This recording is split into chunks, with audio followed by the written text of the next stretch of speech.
ang puso.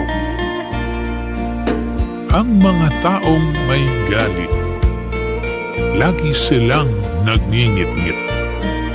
Mga puso ay may pait, kaya sila pumapangit.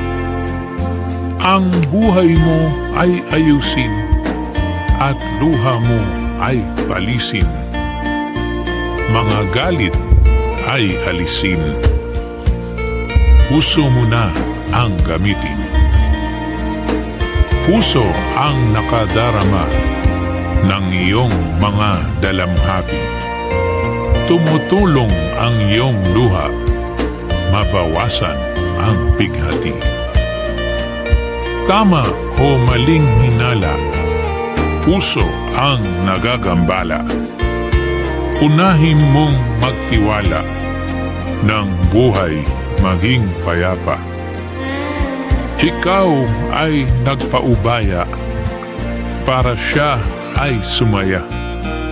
Sa hinatid mong biyaya, puso mo ay lumigaya. May busilak ka na puso na maamo at kalmado at madaling makatanto mga problema ng tao. Pangit ka man sa kanila, puso'y kaiga-igaya, kaya sila'y nahalina sa nakatago mong ganda. Ang puso ang magsasabi, tapos na ang pagtitiis.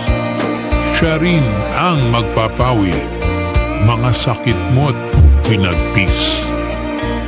Nasa puso ang desisyon, damahin mo ang reaksyon. Kung tibok ay umaayon, nasa tama kang direksyon.